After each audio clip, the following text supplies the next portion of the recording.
Well planned is half done. કોઈ પણ કામનું જો વ્યવસ્થિત પ્લાનિંગ કર્યું હોય, આયોજન કર્યું હોય, તો લગભગ આપણું અડધું કામ એનાથી થઈ જાય છે. અને એ બાબત અત્યારે આપણે વાત કરે છે શાને લાગુ પડે છે? આપણા પ્રશ્નપત્ર રિલેટેડ છે, એટલે કે પેપર સ્ટાઇલ રિલેટેડ છે. આપણું જે પ્રથમ પરીક્ષા, સેકન્ડ પરીક્ષા હોય, પ્રિલિમિનરી હોય કે વાર્ષિક પરીક્ષા હોય, તો એની જે પેપર સ્ટાઇલ છે, અંગ્રેજી વિષયની આપણે અત્યારે વાત કરીએ છીએ, પણ દરેક વિષયના પેપર સ્ટાઇલને આપણને જો ખબર હોય તો કયા સેક્શનમાં કયા પ્રકારના પ્રશ્નો પૂછાય છે એ આપણને એડવાન્સ ખબર હોય, કારણ કે પરીક્ષામાં આપણી પાસે લિમિટેડ ટાઈમ હોય છે, 3 કલાક, સવા 3 કલાકનો ટાઈમ હોય છે. તો આપણે એને વ્યવસ્થિત રીતે કઈ રીતે યુટિલાઇઝ કરી શકીએ, ઉપયોગ કરી શકીએ, એ માટે પ્રશ્નપત્રના પરિરૂપને સંપૂર્ણ સમજવું જરૂરી છે. તો આપણે અત્યારે જે વાત કરવાના છીએ એ પ્રથમ પરીક્ષા છે, ધોરણ 12 અંગ્રેજી વિષય, સેકન્ડ લેંગ્વેજ માટે આપણે ચર્ચા કરવાના છીએ અને એને સમજીશું જેથી કોઈ પણ પરીક્ષામાં તમે મહત્તમ ગુણ મેળવી શકો.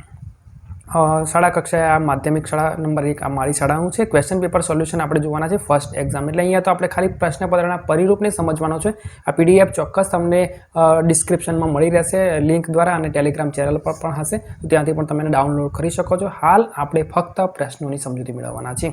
તો સૌથી પહેલાં સેક્શન એની આપણે વાત કરીશું. સેક્શન એમાં કયા પ્રકારના પ્રશ્નો પૂછાવાના છે એની વાત કરીએ તો અહીંયા આપણને ખબર છે કે 1 to 4 એટલે કે 1 થી 4 પ્રશ્નો જે છે એ ટ્રુ અને ફોલ્સ હશે. 4 માર્ક્સના પ્રશ્નો હશે. 4 માર્ક્સના ટ્રુ એન્ડ ફોલ્સ રિલેટેડ પ્રશ્નો હશે.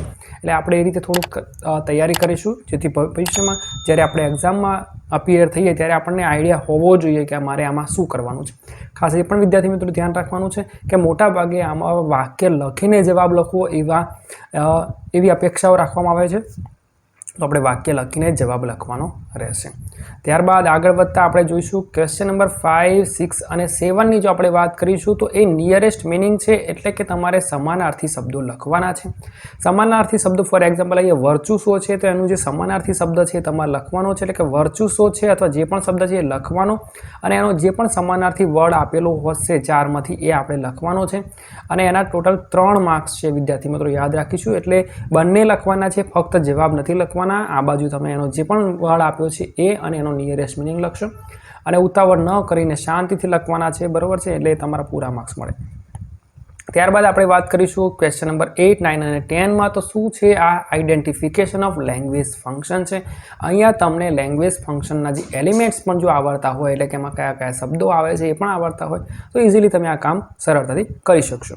પણ અહીંયા આપણે ધ્યાન રાખવાનું છે, સૂચના જોઈ લઈએ. શું કહે છે કે select the most એપ્રોપ્રાઇટ language function from the brackets and write them against the given sentence. આ ખાસ આપણે ધ્યાન રાખવાનું છે કે જે પણ લેંગ્વેજ ફંક્શન આપણને અહીંયા વાક્યોમાં દેખાશે 8, 9, 10માં, બરાબર છે, એ ઉપર બ્રેકેટમાં તો આપણને આપેલા છે, પણ વાક્ય લખીને જવાબ લખવાનું છે. આ ખાસ આપણે યાદ રાખવાનું છે, બિલકુલ ડાયરેક્ટ જવાબ લખવાનું નથી.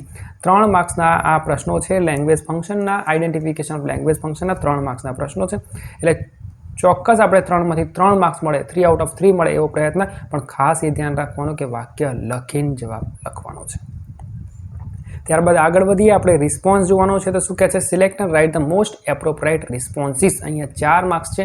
ખાસ અહીંયા આપણે ધ્યાન રાખવાનું છે. ક્વેશ્ચન નંબર 11, 12, 13 અને 14 આવા 4 પ્રશ્નો છે, પણ તમારે ધ્યાન રાખવાનું છે. આમાં શું ધ્યાન રાખવાનું એની વાત કરીએ તો ક્વેશ્ચન નંબર ફોર એક્ઝામ્પલ 11 આપેલો છે, તો એ જે વ્યક્તિ જે પણ સેન્ટેન્સ બોલે છે એ ધ્યાન રાખવાનું છે, કારણ કે રિસ્પોન્સ હંમેશા ઉપરના વાક્યને રિલેટેડ હશે, બરાબર? એમણે એમ રિસ્પોન્સ નહીં ચાલે, ઉપરના સંદર્ભની સાથે હોવું જરૂરી છે, કારણ કે રિસ્પોન્સ એટલે પ્રતિભાવ, એટલે કે ઉપરના વાક્ય સાથે એનો સંબંધ હોવો બિલકુલ જરૂરી.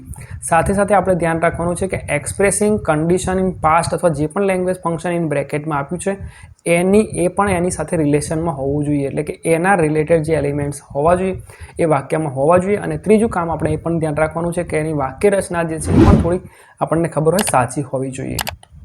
મોટાભાગે આઈડેન્ટિફિકેશન અને રિસ્પોન્સમાં વાક્ય રચનાની જે પેટર્ન્સ છે એ લગભગ એટલી મુશ્કેલ નહીં હોય, એટલે કે સાચી આપેલી હશે. કમ્પ્લીશન ઓફ લેંગ્વેજ ફંક્શનમાં કદાચ એક સરખા ઓપ્શન આપેલા હોય, પણ આમાં એવું નહીં હોય, આપણે એવી અપેક્ષાઓ રાખીએ. પણ છતાંય ધ્યાન રાખવાનું છે 3 બાબતો. ફરી એકવાર, રિસ્પોન્સ હોવો જોઈએ, બ્રેકેટમાં આપેલા લેંગ્વેજ ફંક્શનના રિલેટેડ એલિમેન્ટ્સ હોવા જોઈએ, અને વાક્ય રચના જે છે એ પણ સાચી હોય.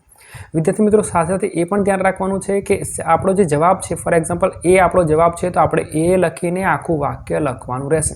ઘણીવાર વિદ્યાર્થી મિત્રો અડધું વાક્ય લખીને ડોટ ડોટ કરી દેતા હોય છે, અથવા ભૂલી જતા હોય છે અડધું લખીને, અથવા એ લખીને જવાબ બીનો લખતા હોય છે.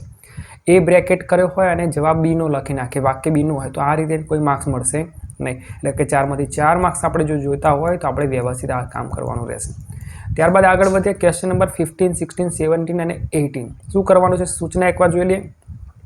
Select and write the most appropriate question to get the underline words phrases as their answer. આપણને એક પ્રશ્ન એક વાક્ય આપેલું છે, જેમ ફોર એક્ઝામ્પલ આ 15 નંબરનું વાક્ય છે. એમાં કોઈ એક વર્ડ અથવા ફ્રેઝીસ આ કંઈકને નીચે અંડરલાઇન કરી લેશે અને એ આપણો જવાબ બને એવા આપણે પ્રશ્નો પૂછવાના છે અને એ માટે આપણને મળશે ટોટલ 4 માર્ક્સ, 4 માર્ક્સ મળશે. ખૂબ જ સરળ હોય છે. જો તમે WH વર્ડ્સના વિડીયો, અને મેં તો અગાઉ લેંગ્વેજ ફંક્શનની પણ જો ઘણા બધા વિડીયો અપલોડ કરેલા છે, પણ WH વર્ડ્સના અત્યારે વાત કરીએ તો એ વિડીયો તમારે ખાસ જોવાના અથવા એનો અભ્યાસ ગમે તે રસ્તે કરી લેવાનો. 4 માંથી 4 માર્ક્સ ખૂબ જ સરળ હોય છે. થોડુંક ધ્યાન આપણે આમાં રાખવાનું છે. આમાં જે તે ક્વેશ્ચન નંબર લખીને, એટલે કે 15 છે, 16 છે, અને બિલકુલ ABCD અને આખું વાક્ય લખવાનું જરૂરી છે, બિલકુલ જરૂરી છે. અને એમાં આપણને પૂરા માર્ક્સ મળશે. થોડીક આની જો ચર્ચા કરીએ તો આપણને ખબર છે એ પ્રમાણે જે અંડરલાઇન વર્ડ્સ છે, મોટાભાગે જવાબ છે આપણો ખબર પડી ગઈ તો એ પ્રશ્નમાં નહીં હોય, 99% નહીં જ હોય, બરાબર. કદાચ કોઈ એક સંજોગો અમુક આવે છે કે એમાં એના અમુક શબ્દો લખવા પડે છે, જેમ કે વીચ ફેસિલિટીઝ, બરાબર, એવું કંઈક એ રીતે લખવું પડતું હોય છે. પણ આપણે યાદ રાખીશું કે એ નહીં હોય. પહેલું કામ આ કરવાનું છે. બીજું કે ટેન્સ જે રિલેટેડ છે, એટલે ઉપરનો જે પ્રશ્ન છે એનો જે ટેન્સ છે સિમ્પલ પ્રેઝન્ટ છે, તો પ્રશ્ન પણ એ જ ટેન્સમાં હશે. અને ત્રીજી વાક્ય જે વસ્તુ છે એ ખાસ ક્વેશ્ચન માર્ક જે છે પાછળ વાક્યની અંતે એ બિલકુલ હોવો જરૂરી છે. આ 3 વસ્તુ ધ્યાન રાખીશું તો લગભગ આપણને, અને WH વર્ડ તો આપણને ખબર છે કે જરૂરી છે, એ પણ આપણે એકવાર વાંચી લઈશું.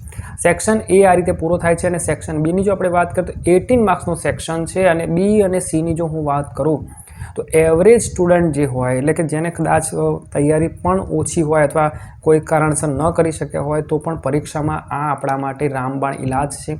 કારણ કે આમાં કમ્પ્રિહેન્શનના પ્રશ્નો છે. સેક્શન બીમાં તો 18 માર્ક્સની આપણે વાત કરવાના છે. એમાંથી 12 માર્ક્સના પ્રશ્નો જે છે એ તો બિલકુલ તમે જો પેરેગ્રાફને તમે ઘરે અભ્યાસ ન જ કર્યો હોય, ફોર એક્ઝામ્પલ આ તો ઉદાહરણ આપે, તો પણ તમે પેરેગ્રાફને જો વાંચો ને તો એમાંથી જવાબ મળી જાય. એટલે કે જેને અંગ્રેજી આવડતું હોય તો એને કોઈ જરૂર નથી, અથવા એને ખૂબ જ ઓછી જરૂર છે કે એને ટેક્સ્ટ બુકની રીડિંગ પણ કરી હોય. એટલે કે કમ્પ્રિહેન્શન આપણે એનું કરી શકીએ, મહત્તમ માર્ક્સ મળી શકશે. 12 માર્ક્સના પ્રશ્નો છે, એટલે કે ટોટલ 6 પેરેગ્રાફ આપણને આપેલા હશે. અને 6 પેરેગ્રાફના જે પણ પ્રશ્નો છે એના જવાબો તમારે વ્યવસ્થિત લખવાના છે. ખાસ ધ્યાન રાખવાનું કે આપણા જે સેન્ટેન્સ રિલેટેડ છે, એટલે કે જે ટેન્સ રિલેટેડ છે, કે આખું વાક્ય લખવું જરૂરી છે, અથવા ક્યાંક ફિલ ઇન ધ બ્લેન્ક્સ ટાઈપના પ્રશ્નો છે, કે ટ્રુ એન્ડ ફોલ્સ છે, કે કદાચ કોઈ MCQ પણ આમાં પૂછ્યો હોય, આ બધું જ ધ્યાન રાખવાનું ઉતાવળ કર્યા વગર. 12 માંથી 12 માર્ક્સ લેવા બહુ જ સરળ છે. ત્યારબાદ આપણે શોર્ટ નોટની એક વાત કરીશું. શોર્ટ નોટ થોડુંક મુશ્કેલ કામ છે, પણ છતાંય તમને એના પોઈન્ટ્સ આપેલા હોય છે, ગાઈડેડ પોઈન્ટ્સ હોય છે. એટલે કે તમે એને જો અભ્યાસ કર્યો હોય, લખ્યો હોય તો આરામથી તમે લખી શકો. 2 શોર્ટ નોટ આપેલી હશે અને તમારે એની 1 શોર્ટ નોટ આપણે લખવાની છે. અને ટોટલ 3 માર્ક્સની શોર્ટ નોટ છે. એટલે વિદ્યાર્થી મિત્રો ખાસ આમાં થોડુંક તૈયારી કરવાની હોય છે. પોઈન્ટ્સમાંથી તમે જો વાક્ય બનાવી શકો તો પેરેગ્રાફ આરામથી તમારા બનશે. 31 નંબરનો ક્વેશ્ચન છે. 2 શોર્ટ નોટ હશે, એમાંથી એક લખવાનું થશે. આપણી પાસે અહીંયા શોર્ટ નોટ જે છે એ લવ અ ડ્રાઇવિંગ ફોર્સ અને ધ ટાઇટલ છે ધ એડજસ્ટમેન્ટ. પ્રથમ પરીક્ષાની વાત કરીએ તો આપણે જે તે પ્રકારના પાઠ ચાલી ગયા છે, રીડ છે, એ પ્રકારે આપણે શોર્ટ નોટ એક પાઠમાંથી એક તો મિનિમમ આપણે તૈયાર કરવી જરૂરી છે.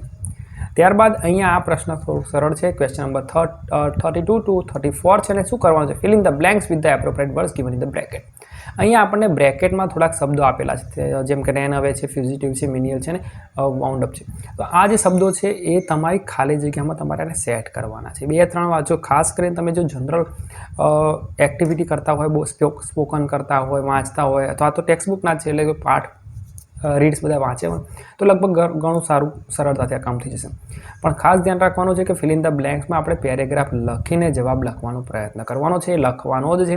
અને જ્યાં છે જવાબ ત્યાં આપણે એને હાઇલાઇટ આ રીતે કરી શકીએ, બરાબર છે. તો જેથી તપાસનારને પણ સરળતા રહે અને આપણને પણ ખબર પડે કે આપણે કયા કયા શબ્દો લખ્યા છે. તો એ રીતે આપણે કામ કરીશું. સેક્શન B આ રીતે આપણે પૂરો થશે. સેક્શન A, અને વિદ્યાર્થી મિત્રો અગાઉ આપણે વાત કરીએ એ પ્રમાણે કે તમારે એક સેક્શનમાંથી પરીક્ષા પહેલાં, આ પહેલી પરીક્ષા છે પણ એ રીતે તમારે આયોજન કરવાનું છે કે દરેક સેક્શનમાં મારા કેટલા માર્ક્સ આવી શકે છે. મિનિમમ કેટલા આવી શકે છે અને હું મેક્સિમમ કેટલા મારી કેપેસિટી છે. કારણ ઘણીવાર વિદ્યાર્થીઓ અપેક્ષા રાખે મારા 35 આવી જાય, મારા 40 આવી જાય, મારા 90 આવી જાય, પણ શું છે કે એનું પ્લાન નથી હોતું કે એમાં કેટલા આવશે, બીમાં કેટલા આવશે. એટલે કે સિંગલ સેક્શન અને જો શક્ય હોય તો એક પ્રશ્નનું પણ આપણે આયોજન કરવું જોઈએ કે ભાઈ મને આ ટ્રુ એન્ડ ફોલ્સમાં થોડીક સમસ્યા છે, 4માંથી 2 જ આવશે, 3 જ આવશે, 1 જ આવશે. તો આ પ્લાન હોય તો તમે કહી શકો, તો તમે શ્યોરિટી સાથે કહી શકો, આત્મવિશ્વાસથી કહી શકો કે મારા અંગ્રેજીમાં આટલા માર્ક્સ આવશે. પણ આપણને જ ખબર ન હોય. ઘણીવાર તો પેપર પૂરું થઈ જાય, પરીક્ષા આપી દીધું, કોઈ પૂછે કેટલા આવશે તો કે ખબર નહીં. કારણ કે આપણને જ ખબર નથી કે આપણા જવાબો સાચા છે ખોટા. તો આપણે થોડુંક ધ્યાન રાખવાનું.